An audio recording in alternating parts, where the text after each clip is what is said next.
Chào mừng quý cô chú và quý vị đã quay trở lại cùng tôi. Những ngày cuối năm, trời bắt đầu trở lạnh. Cái lạnh len lỏi mang theo những cơn ho kéo dài, cảm cúm, sổ mũi, khiến cả nhà mình uể oải, mệt mỏi suốt nhiều ngày. Và khi nhắc đến giải cảm, hầu như ai cũng nghĩ ngay đến một ly nước xả gừng ấm, bài thuốc dân gian đã theo ông bà ta suốt hàng trăm năm. Nhưng quý vị có bao giờ tự hỏi, liệu thứ được xem là thần dược ấy có thực sự luôn an toàn? Quý của chú có biết không, nếu uống xả gừng sai thời điểm, nó không những không giúp giải cảm mà còn có thể trở thành một sát thủ axit, âm thầm tấn công thẳng vào niêm mạc dạ dày, đặc biệt nguy hiểm với người lớn tuổi. Nhiều người truyền tai nhau rằng phải uống buổi sáng lúc bụng đói mới tốt. Nhưng liệu đó là bí quyết vàng hay là một sai lầm đang âm thầm bào mòn sức khỏe mà chính chúng ta không hề hay biết? Ai đúng, ai sai?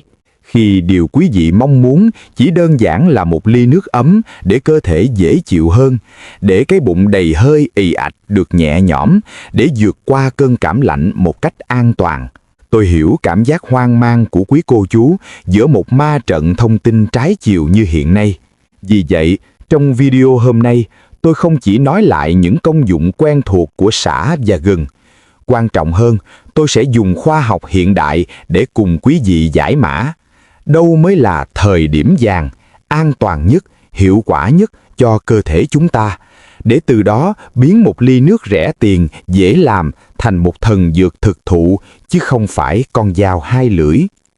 Rồi, bây giờ chúng ta bắt đầu nhé. Nhưng trước khi đi tìm thời điểm vàng để sử dụng combo sả gừng một cách thông thái, chúng ta cần hiểu rõ một điều. Vì sao gừng và sả lại lợi hại đến vậy? Vì sao chúng được xem là bộ đôi hoàn hảo, có thể chặn đứng cảm lạnh và xử lý cái bụng ì ạch của quý vị? Chúng ta sẽ làm rõ ngay sau đây. Quý cô chú thử nhớ lại cảm giác khi một cơn cảm lạnh vừa chạm ngõ. Ban đầu chỉ là cái ớn lạnh chạy dọc sống lưng, rồi cổ họng bắt đầu khô, ngứa, rát. Đến sáng hôm sau, chỉ cần nuốt nước bọt thôi cũng thấy đau, giọng nói thì khàn đi rõ rệt. Đó chính là lúc cơ thể quý vị đang rơi vào tình trạng viêm nhiễm, và cũng chính là thời điểm combo sả gừng bắt đầu phát huy sức mạnh của mình. Điều đặc biệt ở sả gừng là chúng không làm việc một cách ngẫu nhiên mà phối hợp với nhau rất thông minh, xử lý vấn đề cùng lúc theo hai hướng song song. Trước hết là cuộc chiến chống cảm lạnh và chống viêm. Trong trận chiến này, gừng đóng vai trò như một người lính chữa cháy. Thành phần gingerol trong gừng là chất chống viêm tự nhiên rất mạnh. Nó tác động trực tiếp lên vùng họng đang sưng đau, giúp giảm rát và dễ chịu hơn. Không chỉ vậy, tính nóng của gừng còn thúc đẩy tuần hoàn máu, làm ấm toàn thân và quan trọng nhất là kích thích toát mồ hôi, giúp đẩy khí lạnh ra ngoài cơ thể. Trong khi gừng đang đánh lửa, thì sả âm thầm làm công việc dọn dẹp. Thành phần citran trong sả hoạt động như một chất kháng khuẩn tự nhiên, hỗ trợ tiêu diệt vi khuẩn và virus đang gây viêm họng. Nhờ vậy, gừng lo giảm viêm và tống hàn khí, còn sả thì xử lý mầm bệnh. Hai thứ phối hợp nhịp nhàng, đó chính là lý do vì sao một ly sả gừng ấm có thể chặn đứng cơn cảm lạnh nhanh và hiệu quả đến vậy. Nhưng nếu quý cô chú nghĩ sả gừng chỉ có tác dụng giải cảm thôi, thì thật ra mới hiểu được một nửa sức mạnh của nó. Bởi còn một nỗi ám ảnh quen thuộc khác mà rất nhiều người gặp phải, đặc biệt là sau tuổi trung niên, đó là cái bụng căng tròn, nặng nề sau bữa ăn. Chỉ cần ăn hơi nhiều đạm hoặc ăn tối trễ một chút là bụng ì ạch, đầy hơi, khó tiêu, vô cùng khó chịu. Thức ăn cứ nằm lì trong đó, không chịu đi. Nguyên nhân sâu xa là do dạ dày bị lạnh, hoạt động chậm chạp. Thức ăn không được tiêu hóa kịp thời, bắt đầu lên men và sinh ra khí ga gây đầy hơi. Và lúc này, combo sả gừng lại tiếp tục thể hiện sự phối hợp rất rõ ràng. Gừng sẽ lập tức kích thích dạ dày tiết men tiêu hóa và tăng cường co bóp, giúp nghiền nát thức ăn nhanh hơn. Nhưng nếu dạ dày đang đầy khí mà chỉ co bóp mạnh thì rất dễ gây đau. Đây là lúc sả phát huy vai trò của mình.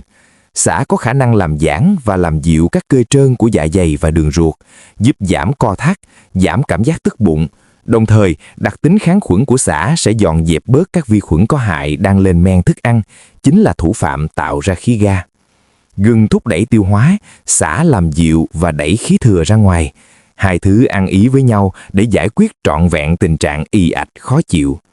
Đó là lý do vì sao chỉ cần một ly trà xả gừng ấm, uống khoảng 30 phút sau bữa ăn, rất nhiều quý cô chú cảm nhận rõ bụng mình xẹp xuống, nhẹ hơn, hết nặng nề và cơ thể trở nên dễ chịu hẳn. Được rồi quý cô chú, công dụng của xả gừng thì giờ chúng ta đã hiểu rất rõ. Nhưng phần quan trọng nhất, cũng là phần gây tranh cãi nhiều nhất, chính là câu hỏi quen thuộc này. Rốt cuộc nên uống xả gừng vào lúc nào? Hầu như ngày nào tôi cũng nghe quý cô chú truyền tai nhau đủ kiểu lời khuyên. Người thì bảo uống buổi sáng mới tốt, người lại nói uống trước bữa ăn để giảm cân. Có người khuyên uống sau ăn cho dễ tiêu, lại có người quả quyết tối mà uống gừng là mất ngủ ngay. Vậy đâu là sự thật, đâu là lời khuyên đúng, và đâu là điều đang âm thầm gây hại cho dạ dày của quý cô chú? Chúng ta hãy cùng nhau bình tĩnh, dùng góc nhìn khoa học để lần lượt giải mã từng thời điểm một. Trước hết là lời đồn phổ biến nhất, uống xả gừng vào buổi sáng khi bụng còn đói. Người ta thường nói rằng sáng ăn gừng tốt hơn uống sâm, giúp khởi động cơ thể, kích thích tiêu hóa, tăng đề kháng và tỉnh táo hơn. Điều này không sai. Đặc tính cây nóng của gừng đúng là có khả năng đánh thức hệ tiêu hóa và hệ thần kinh rất nhanh. Nhưng vấn đề nguy hiểm lại nằm ở hai chữ bụng đói. Gừng có tính nóng mạnh, khi vào dạ dày rỗng, nó kích thích dạ dày tiết ra rất nhiều axit.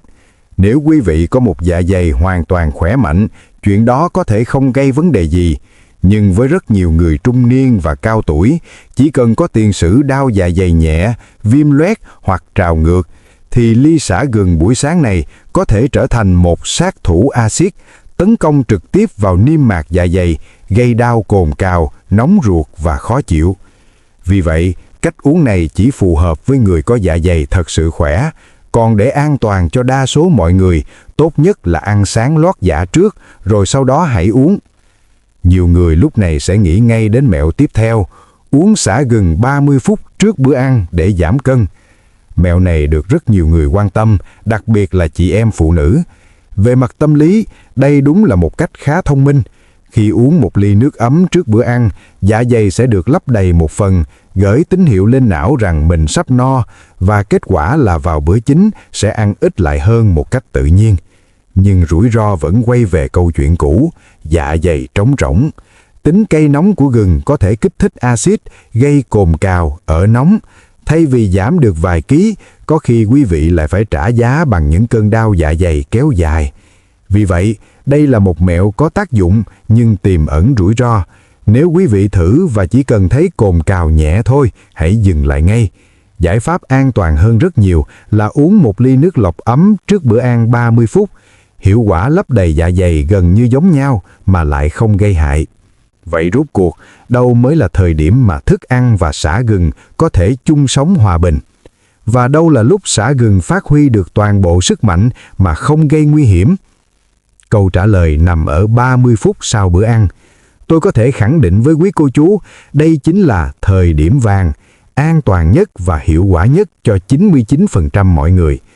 Về mặt an toàn, lúc này thức ăn trong dạ dày đóng vai trò như một tấm đệm tự nhiên, bảo vệ niêm mạc dạ dày khỏi tính cay nóng của gừng.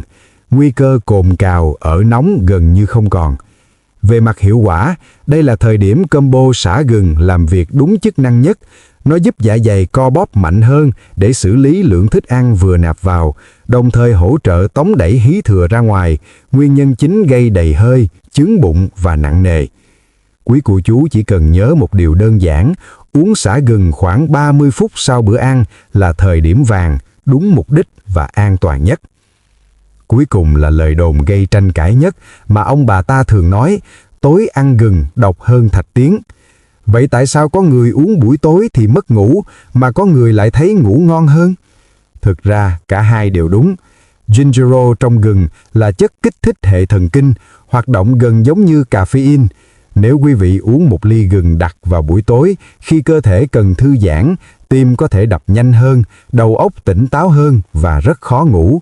Nhưng nếu nguyên nhân mất ngủ của quý vị không phải do thần kinh, mà là do bụng đầy, trướng, khó chịu sau khi ăn quá no, thì ly xả gừng lúc này không đóng vai trò thuốc an thần mà là thuốc tiêu hóa.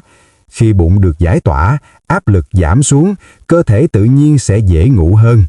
Vì vậy, Uống xả gừng buổi tối đúng là một con dao hai lưỡi. Quý cô chú chỉ nên dùng trong trường hợp cấp cứu, khi lỡ ăn quá no và không ngủ được vì đầy bụng, chứ không nên uống thường xuyên. Như vậy, chúng ta đã gỡ được nút thắt lớn nhất xoay quanh nước xả gừng. Không có thời điểm nào là tốt nhất cho tất cả mọi người, chỉ có thời điểm phù hợp nhất với mục đích sử dụng của quý vị. Tuy nhiên, biết đúng thời điểm mà nấu sai cách thì cũng bằng không. Rất nhiều người đang vô tình biến thần dược thành nước lã chỉ vì những sai lầm trong khâu chế biến. Ngay sau đây, chúng ta sẽ bước sang phần quan trọng tiếp theo, nơi tôi sẽ chia sẻ công thức hãm xả gừng chuẩn để giữ trọn tinh dầu và không lãng phí bất kỳ tinh chất quý giá nào. Trước khi nói đến công thức chuẩn, tôi cần chia sẻ với quý cô chú hai sai lầm rất phổ biến mà nhiều người đang vô tình mắc phải, khiến ly xả gừng từ thần dược biến thành nước cho có mùi.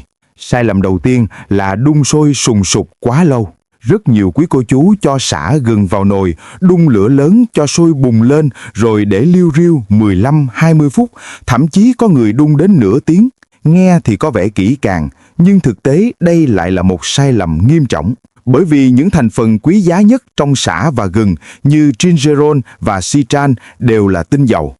Khi nhiệt độ quá cao và kéo dài, các tinh dầu này sẽ bốc hơi và bay hết ra ngoài không khí.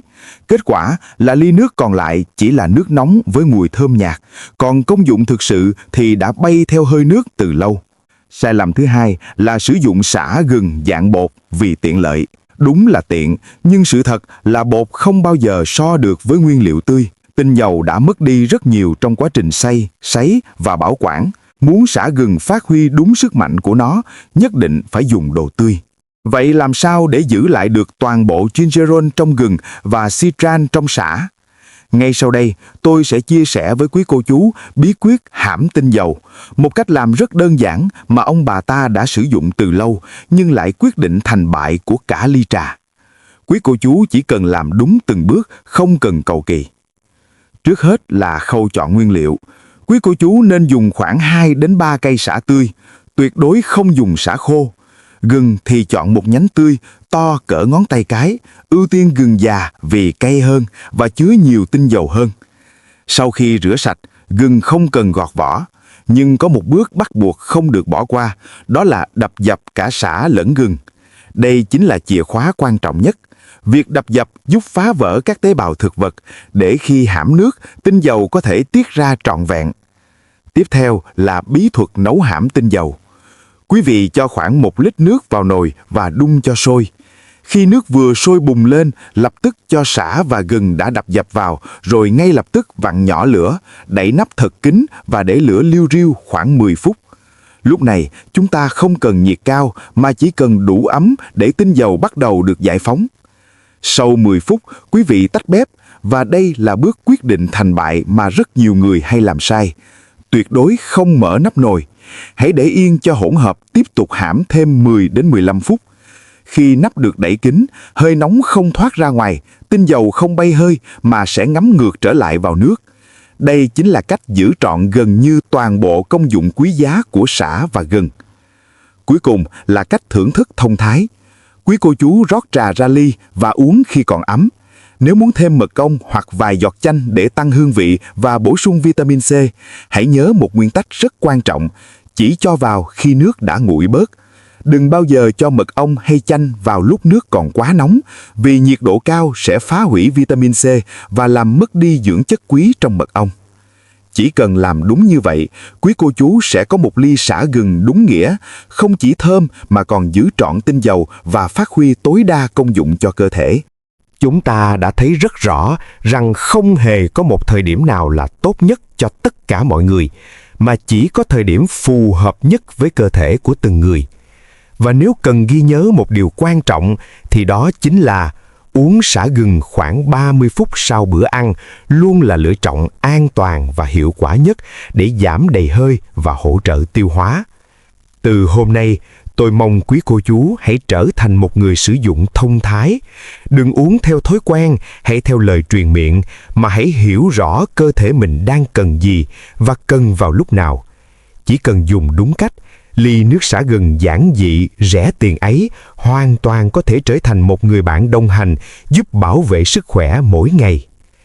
Nếu quý cô chú thật sự quan tâm đến sức khỏe của bản thân và gia đình và mong muốn lan tỏa những kiến thức hữu ích này đến nhiều người hơn, xin quý vị hãy nhấn đăng ký và bật chuông thông báo để không bỏ lỡ những nội dung quan trọng tiếp theo.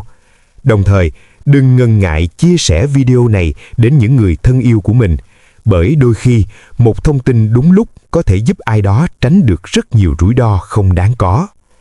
Và nếu quý cô chú đang gặp những vấn đề như mệt mỏi kéo dài, tiêu hóa kém hay mất ngủ, xin hãy để lại lời nhắn ở phần bình luận. Tôi sẽ cố gắng đọc từng chia sẻ và đồng hành cùng quý vị trong khả năng của mình. Chúc mỗi người bạn của tôi luôn có một cơ thể khỏe mạnh từ bên trong, một tinh thần nhẹ nhõm, an yên và một cuộc sống lâu dài, trọn vẹn.